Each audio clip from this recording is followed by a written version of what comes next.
तशी प्रत्येक महिन्याला शिवरात्र येते आणि ही वर्षातली सगळ्यात मोठी शिवरात्र म्हणजे आता येणारी 8 मार्चला येणारी शिवरात्र. आता येणाऱ्या 8 मार्च 2024 या तारखेची जी येणारी शिवरात्र आहे हा खूप वर्षानंतर आलेला योग आहे. कितीतरी वर्षानंतर असा योग आलाय की त्या दिवशी अर्ध्या दिवसापर्यंत प्रदोष आहे आणि अर्ध्या दिवसानंतर चतुर्दशी चालू होते. खूप मोठा योगायोग, सुंदर योगायोग आलेला आहे. शास्त्र सांगतं महाशिवरात्रीच्या दिवशी रात्रीचे 4 प्रहर भगवान शंकराची पूजा करावी. 8 प्रहराचा एक दिवस आहे. सूर्याचं पहिलं किरण पृथ्वीवरती जेव्हा पडतं तेव्हा दिवसाचा पहिला प्रहर चालू होतो. जर सकाळी 6 वाजता सूर्याचं पहिलं किरण पृथ्वीवर पडलं असेल तर 6 वाजल्यापासून 3 तास मोजा. 3 तासाचा एक प्रहर असतो.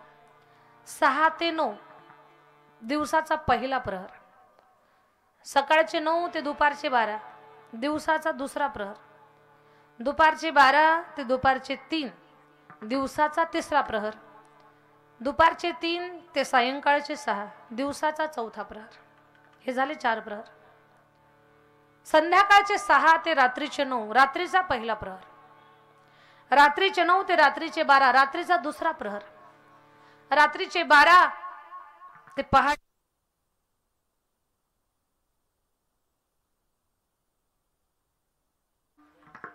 रात्रीचे 12 ते पहाटेचे 3 रात्रीचा तिसरा प्रहर. पहाटेचे 3 ते सकाळचे 6 रात्रीचा चौथा प्रहर. मग रात्रीच्या 4 प्रहर भगवान शंकराचं पूजन करावं. पण काही लोकांना झोप फार प्रिय असते. किती झोपेचे गाठोडे बांधले काही कोणाला माहिती नाही, पण अजून झोप पूर्ण झाली नाही.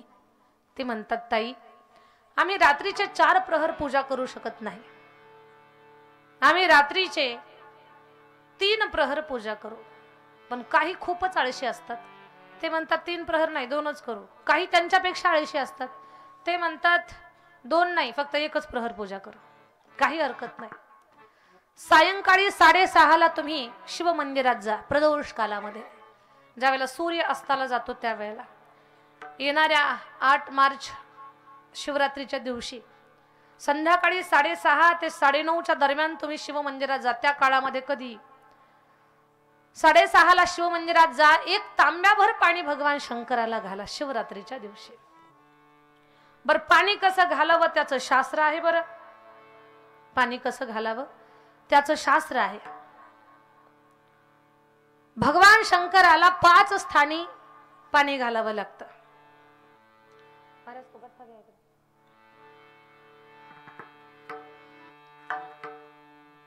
जसं की आता ही पूर्व दिशा आपण गृहीत धरली, पूर्वच आहे, ही पूर्व दिशा आहे आणि शिवलिंग त्याची जलाधारी पाणी जिकडून खाली पडतं. शिवलिंगाचं जे जलाधारी आहे ते उत्तर दिशेला असते, म्हणजे या बाजूला. जसं की आपण गृहीत धरलं हे शिवलिंग आहे. शिवलिंगाला पाणी घालत असताना तुम्ही इथे बसायचंय. दक्षिणेकडे पाठ असावी, उत्तरेकडे तुमचं तोंड असावं. सगळ्यात पहिलं पाणी तुम्हाला इथे, हे गणपती बाप्पांचं स्थान आहे. इथून असं पाणी घातलं की असं इथून पाणी जातं खाली. ही जी उजवी कड आहे त्याला गणपती बाप्पांचं स्थान म्हणतात. इथे अगोदर पाणी घालायचं तुम्हाला, या जागेला, या कडेला. इथे पाणी घातल्यानंतर मग ही कड, डावी कड, ते कार्तिक स्वामींचं स्थान आहे. इथे पाणी घाला. ह्या दोन्ही कडेला पाणी घातल्यानंतर मध्ये एक जागा आहे, ही अशी मधली जागा, ती महादेवाची मुलगी अशोक सुंदरीचं स्थान आहे. तिथे पाणी घाला. नंतर ही गोल निर्गुण पार्वती आहे, या निर्गुण पार्वतीला पाणी घाला. नंतर भगवान शंकराच्या शिवलिंगावर पाणी घाला. या 5 स्थानी तुम्हाला पाणी घालायचे. पण हे पाणी घालत असताना तुम्हाला श्री शिवाय नमस्तुभ्यम या मंत्राचा जाप करायचा आहे. श्री शिवाय नमस्तुभ्यम म्हणण्यासाठी 32च्या 32 दात हजर असावे लागतात. त्यातलं एक जरी गैरहजर असेल तर आपल्याला म्हणता येणार नाही. पण सोपा मंत्र आहे, बीजमंत्र ओम नमः शिवाय.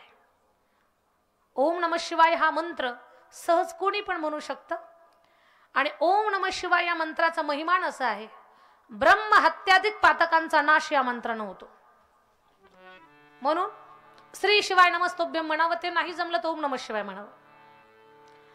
आता इथे पाणी घातलं आपण, गणपती बाप्पा, कार्तिक स्वामी, अशोक सुंदरी, निर्गुण पार्वती आणि भगवान शंकराचं शिवलिंग. थोडस पाणी नंदी महाराजांच्या उजव्या पायावर घालावं आणि थोडस पाणी, वर गंगाहळी असते जलाधारी, वरच्या त्या भांड्यामध्ये पाणी टाकायचं. आता आपण महादेवाला पाणी घातलं. बऱ्याच लोकांची इच्छा असते, आम्हाला भोलेनाथाला बेलपत्र वाहायचंय. शिवरात्रीच्या दिवशी आवर्जून बेलपत्र वाहा, पण त्या दिवशी तोडू नका, अगोदरच्या दिवशीच बेलपत्र आपल्याजवळ संग्रहित करून ठेवा. बेलाला 3 पानं असतात. 3 पानाचं बेल हे 3 जन्माचे पाप नाश करतं. 3 जन्माचं पाप नष्ट होतं, 3 दोष नष्ट होतात आणि 3ही देवांचं पूजन या बेलपत्रानं घडतं. बेलाचं पान वाहताना पालथ घाला, असं सुईचं नका ठेवू. पालथ महादेवाच्या शिवलिंगावर अर्पण करावं. शिवलिंगाला हे पाणी घालत बेलाचं पान वाहत असताना जर आपण त्या बेलाच्या पानावर, 3ही पानावर लाल चंदनानं राम राम राम लिहिलं, असं एक बेलाचं पान वाहिलं तर 100 बेलपान वाहण्याचं आपल्याला पुण्यफल प्राप्त होतं. आपली इच्छा असते की शिवरात्रीच्या दिवशी जास्तीत जास्त बेलाची पानं महादेवाला आपण घालावीत, पण कधी कधी आपल्याला उपलब्ध होत नाहीत, कारण तो दिवस सगळ्यांच्यासाठी पर्व काळ असतो. मग काळजी न करता एका पानावर राम राम लिहिलं तर एक पान वाहिलं तर 100 पानं वाहण्याचं पुण्यफल प्राप्त होतं. शिवलिंगाला जर पाणी घातलं आपण, तसं तर नित्यच शिवलिंगाचं पूजन करावं. रोजच शिवलिंगाला पाणी घालावं. रोज शिवलिंगाला पाणी घातल्यानंतर आयुष्यातले, आपल्या जीवनातले 3 दोष नष्ट होतात. एक पितृदोष नष्ट होतो, कालसर्प दोष नष्ट होतो आणि वास्तुदोष सुद्धा संपतो. सध्या लोक याच दोषानं पीडित आहेत. पितृदोष, कुणाची पत्रिका पहा, पितृदोष निघणार. तर पितृदोष, कालसर्पदोष आणि वास्तुदोष हे 3 दोष संपतात. म्हणून नित्यानं शिवलिंगाला पाणी घालावं. आणि वर्षातून जी शिवरात्र येते ना, ही एक शिवरात्र जर पाणी घातलं आपण महादेवाला शिवरात्रीच्या दिवशी, तर वर्षभरातल्या 11 शिवरात्रीचं पुण्य आपल्याला मिळत आहे. शिवरात्रीच्या दिवशी व्रत धारण करावं, उपवास धरावा.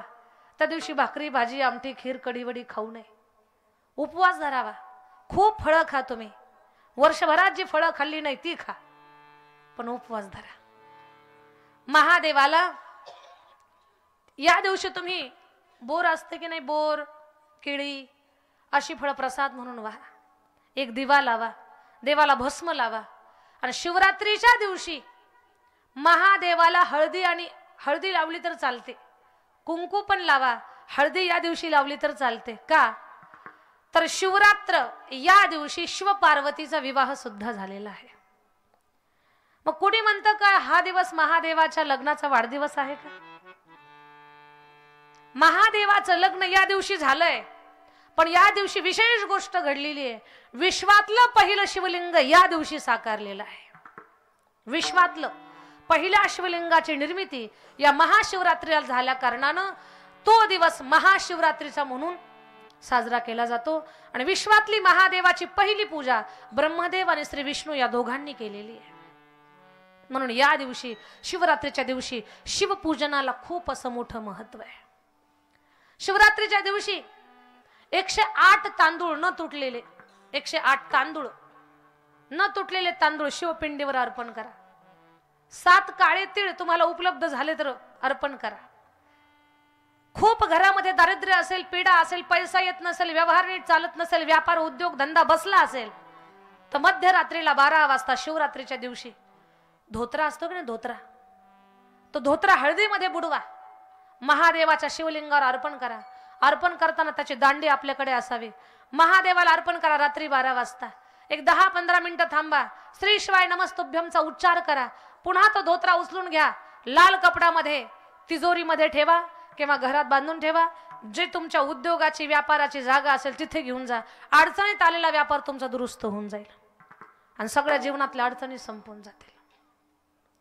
शिवरात्रीच्या दिवशी तुम्ही जे काही चांगली कर्मकांड कराल त्याचं खूप मोठं असं फळ तुम्हाला मिळणार आहे. कारण हा देव सगळ्या देवांचा देव महादेव हा अतिशय भोळा देव आहे आणि त्याचा खूप मोठा उत्सव, खूप मोठा पर्वकाळ आता शिवरात्रीला समोर आलेला आहे। 2 दिवसावर ही शिवरात्र आहे। शिवरात्रीच्या दिवशी तांब्याभर पाण्यानं महादेव खुश होणार आहे। 1 लोटा जल सब समस्या का हल। पण तरीही आणखी विशेष सांगते तुम्हाला, महादेवाला तुम्ही पंचामृतानं त्या दिवशी अभिषेक करा। अभिषेक म्हणजे घालायचं पंचामृत। पंचामृत कशाने तयार होतं? दूध, दही, तूप, मध आणि साखर, या 5 गोष्टीनं पंचामृत तयार होतं। महादेवाला जर दूध घातलं तर संतती संदर्भातली ज्या काही अडचणी असतात त्या दूर होऊन जातात। घरामध्ये लेकरं बाळं हसतात, खेळतात, बागडतात, जन्माला येतात, लहानाशी मोठं होतात, सुखानं राहतात। म्हणजे संतती संदर्भातलं सगळं जे काही अडचण असेल, जी काही संकट असतील, महादेवाला दूध घातलं की संकट संपतात। महादेवाला मध घातला, मधानं जर अभिषेक केला तर माणसाला ऐश्वर्याची प्राप्ती होते। महादेवाला जर साखर वाहिली, लेकराचा हट्टीपणा संपून जातो। लेकर कधी कधी आगाऊपणा करतात, हट्ट करतात, खोडकरपणा करतात, तर लेकर शांत होतात। महादेवाला जर दही घातलं तर घरात परिवारातलं प्रेम वाढतं। आता परिवारामध्ये माणसं 4च आहेत, पण 4 माणसाची तोंड 4 दिशेला आहेत। एकमेकाचं तोंड पाहिले की एक तर तोंड फुगवतात, नाही तर भुवया वागड्या करतात। माणसं 4च आहेत पण एकमेकाचं जमत नाही। तर परिवाराचं प्रेम राहतं कशानं? महादेवाला दही घातल्यानंतर। महादेवाला जर तूप आपण वाहिलं तर सगळ्यांना आरोग्य चांगलं राहतं। आरोग्य, आता या 5 वस्तूचे 5 फायदे मी तुम्हाला सांगितले। मग या 5 वस्तू एकत्र केल्या की हे सगळंच आपल्याला प्राप्त होतं। 1 चमचाभर पंचामृत महादेवाला घाला, ऐश्वर्य, आरोग्य, संतती, सुख आणि लेकरांबाबतीमध्ये समाधान, या 5ही गोष्टी माणसाला प्राप्त होतील। आणि उभ्या आयुष्याचा संघर्ष या 5 गोष्टीसाठीच असतो माणसाचा। सुख, समृद्धी, आरोग्य, ऐश्वर्याची प्राप्ती याच्यासाठी माणसाचा संघर्ष आहे। पण हा भोळा देव एवढा भोळा आहे की या देवाला तुम्ही 1 चमचाभर पंचामृत घाला, पाणी घाला, 1 बेलाचं पान वाहा, धोत्रा वाहा, त्या दिवशी रूठ, दुर्वा घास, शमीपत्र, तुम्हाला जे उपलब्ध होईल, महादेवाला जे आवडतं ते त्या वस्तू महादेवाला अर्पण करा। 1 तुपाचा दिवा लावा, श्री शिवाय नमस्तुभ्यमचा उच्चार करा, शिवरात्रीच्या दिवशी उपवास धरा आणि मध्यरात्रीला पूजा करा। नाही जमलं तर सायंकाळ प्रदोष काळामध्ये पूजा करा। माझा महादेव तुम्हाला 3 महिन्याच्या आत काय देऊन जाईल काही सांगता येत नाही। तुमच्या काय इच्छा असतील, काय मनोकामना असतील, त्या पूर्ण करण्याची ताकद या देवामध्ये आहे। कारण हा देव पृथ्वीचा मालक आहे। महादेव कोण आहेत? पृथ्वीचा मालक आहेत। हा चोराला प्रसन्न होतो, सज्जनाला का प्रसन्न होणार नाही? हा देव अतिशय भोळा आहे। सारे जग का है ओ रखवाला, सारे जग का है ओ रखवाला, हाँ मेरा भोला है जग से निराला। बम बोला बम बोला बम बोला, बोला बम बोला बम बोला बम बोला, बम बोला बम बोला बम बोला, बोला बम बोला बम बोला बम बोला।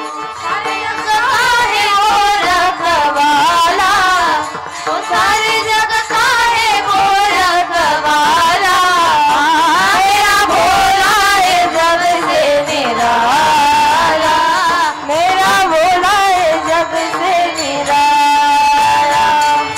बम बोला बम बोला बम बोला, बोला बम बोला बम बोला बम बोला, बम बोला बम बोला बम बोला, बोला बम बोला बम बोला।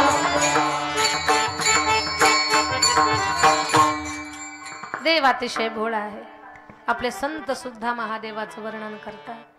शिव भोळा चक्रवर्ती,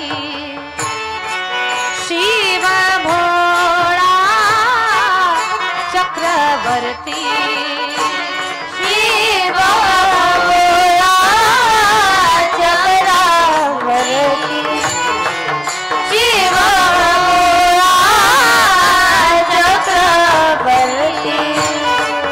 त्याचे पाय, त्याचे पाय माझे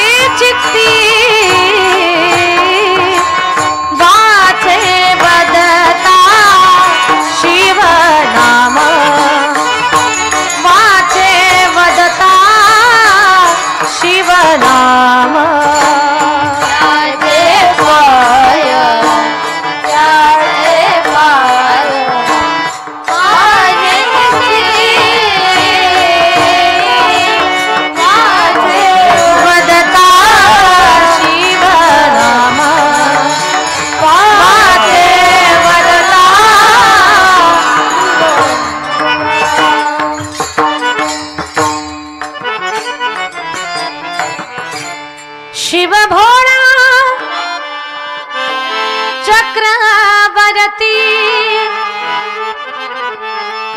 त्याचे पाय माझे चित्ती. एकदा थोरात सरांसाठी टाळी वाजवूयात आपण.